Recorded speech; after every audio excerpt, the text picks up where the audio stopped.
oxygen machines in here, and I needed oxygen today. And so, the wireless, it says wireless, but then it has to be plugged in. So I don't know about this wireless thing, but the wireless, semi-wireless microphone's on. I should sound better. Of course, I'd sound ultra better if I was like talking into it like this all the time. But I can't always do that. So, maybe I could figure out a way to put it like on my hat. That'll help. I don't know. But this is still better than me trying to talk at the phone, if you will. So like what we're gonna do is actually, so this is the part that goes in my nose. I wipe it down with these. I get them from Publix, but they're these alcohol wipes. You can also use, if you remember, these are the wipes that I use for my port. A lot, not all the time, but a lot. You can also use these things. They're called Chlora Prep One Step. They're wands. I use them all the time. And I'm learning to actually get these things through hospice as well. I do this every time I'm gonna put it in my nose. Most people, I don't think, have to get that granular, like that weird with it, like that frequent. It's just part of me being neutropenic that I like don't want to take any chances. Again, oxygen is really dry. So this is pure oxygen, and so I take these nice Nicams, and I shove them in my nose. I know it seems weird, and you'd be like, is that really doing anything? It does. I find it does anyway. Maybe it's a placebo, but it works for me. Anyway, I use these because it moistens my nose, basically, is what I'm trying to do. So I'm moistening my nose with this medicated stick, or paramedicated stick, because it's a homeopathic type thing. These anti-cold sticks, Zicam Cold Remedy Nasal Swabs. Alcohol wipe this, use the Zicam in my nose, and then I put the mask. Remember we did the wax scalp thing? It was funny to share. Anyway, and I put it in here. I obviously don't need that much slack. So I put it over my ears. Okay. Nice and snug. I like it tighter. And I get oxygen in through my nose. I don't know if you can hear the loudness or like volume of this. Okay, if I put the microphone closer to it, it might like the sound noise cancellation or whatever that happens through the phone and stuff might be canceling this out, but it works. It's working, and it's really not that loud. It's not as loud as I thought it was going to be. This is the oxygen tank. It's on the wheels, and this is my piping, right? And this like the piping plugs into this like water thing. It's like a water. It's not really a bottle, but you get what I mean. It's like a water cup, and I have to put distilled water in here. And then this is like the flow of oxygen, so it's like 0 to 5, and that's L per minute of O2. And then you turn it on with this switch. It makes a louder noise going on than it does running, and then you'll see it bubbling. That means it's working, and I get oxygen in through my nose. Okay, so I'm recording my screen. You can see the little microphones thing. And now you can see this dB meter thing that I got. It's like some app that was free on the App Store. Anyway, so the minimum, that was like me just like not having anything on. The microphone wasn't picking anything up. It was just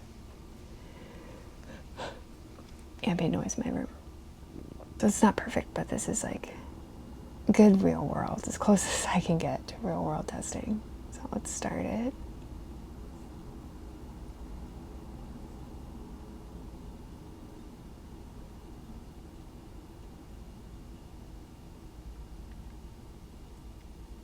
Okay, yeah, that's what I thought. It's around 43-ish. And it jumps to the 50s when I'm talking. I'm pretty soft-spoken, so it's not really that surprising that it doesn't jump that much. I will turn on the oxygen machine so you can hear the noise level differences. So.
Okay, yeah, so with the oxygen, it's really just like maybe in the 50s.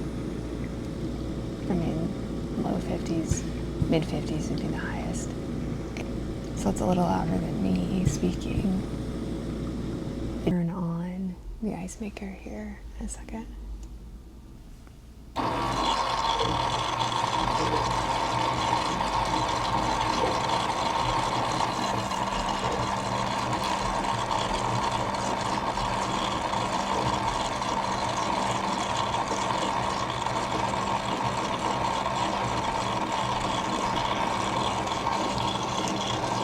I don't know if you guys can hear that to its fullness, but holy crap. It's a lot louder.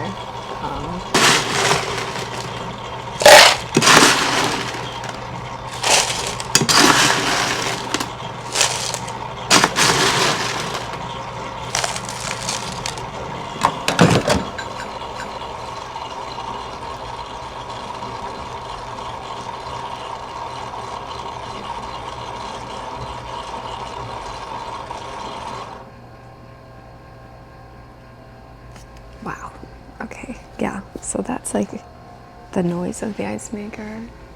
And then to be fair, me also, getting ice out. So that was the ice maker. It's just now cut off. That's quite a bit louder, as you can tell, than the oxygen machine. Right? We got all the way up to like 85, And that runs like that most of the time. Actually, it's not like it just has a really large start up and a really large start off. It runs like that most of the time. If you yourself are terminal or you're taking care of someone else who is terminal, I'll tell you right now, it's a loud machine, but the ice machine is worth every penny. I kid you not, it's worth every penny. I don't know about insurance covering it or that being a hospice thing. That would have been great. It's probably not. So you'll probably have to pay out of pocket for it, but I'm telling you right now, you can get them at Target for like a good deal. And mine is the GE Opal ice maker, and it is amazing because you always need ice chips. Like, you definitely want to get an ice maker. But anyway, so that was the ice maker, and the difference between the ice maker and the oxygen machine, obviously significant. The last thing I want to do is turn on the little Omni Glide, the Dyson Omni Glide, which is like the smallest vacuum that Dyson offers, and the quietest, because it's got the smallest motor. So that I just kind of wanted to show you guys the differences in the sound before I got started on the food prep that I have to do today. So, let me bring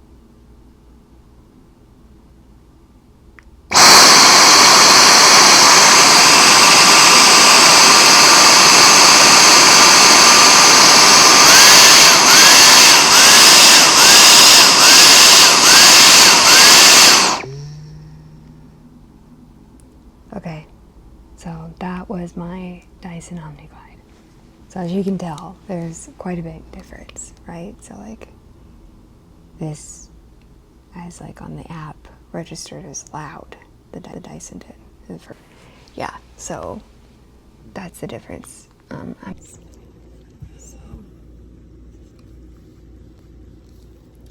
hopefully that stays put and doesn't move.